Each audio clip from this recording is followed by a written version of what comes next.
This is a gentleman that's going to come in there and take care of the community, take care of the frontline police officers. And again, it was an independent panel, not Doug Ford. Another tumultuous day here at Queen's Park. The opposition is asking the Integrity Commissioner to investigate the controversial hiring of Ontario's new top cop, who happens to be a close friend of the Premier's. Doug Ford broke his silence today. He had to. Pressure was mounting, and he acknowledged he did not recuse himself when Cabinet approved the hiring. Council, when the appointment happened, correct? Give us some space. In council? Sorry. Guys, oh, come on, Jamie. Do you think the office looked that Premier? Guys. Ford brushed off questions earlier in the day as allegations of political interference mounted. His Minister of Community Safety and Correctional Services acknowledged the qualifications for the original posting for the OPP Commissioner job were lowered 2 days after they were originally posted. Under the first job description, Taverner would not have qualified because he did not have high enough rank. The Minister of Community Safety and Correctional Services, who oversees the MPP, was bombarded with questions but stayed on message. There was an independent process. There was a unanimous choice made by the independent hiring.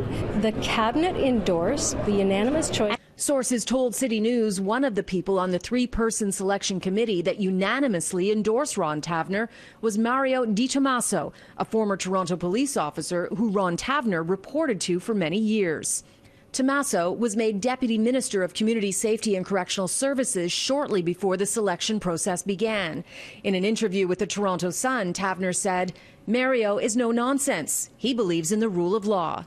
Was that not a conflict of interest? Any questions you have regarding the hiring process, you should talk to the executive. The OPP is the force that would investigate wrongdoing by provincial politicians. It investigated the previous Liberal government a number of times. In one case, Dalton McGuinty's chief of staff was sentenced to 4 months in jail after cancelled gas plant emails were deleted.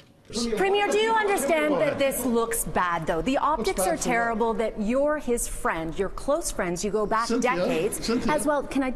I'm your friend. I'm your friend. You gotta be kidding me.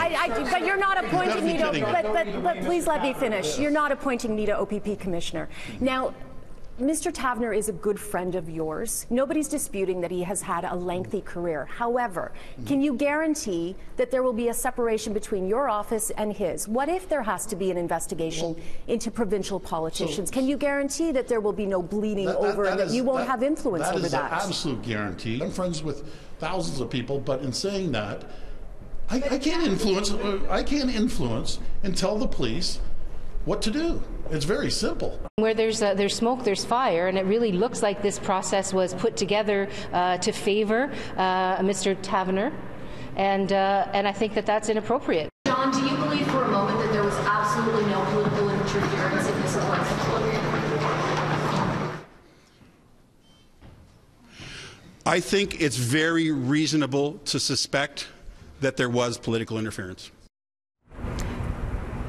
Sources tell me the PC party members are not happy with the hiring of Doug Ford's friends, and you can see signs of that. For example, today in the legislature, when Sylvia Jones, the minister, stood up to defend the hiring, she did not get a standing ovation from her own party, which is what they would normally do. And Doug Ford, by the way, ended his news conference today by saying the Liberals and the NDP cannot keep up with his government, so he is declaring the media the official opposition. And he looked at journalists and said, good luck for the next 3.5 years.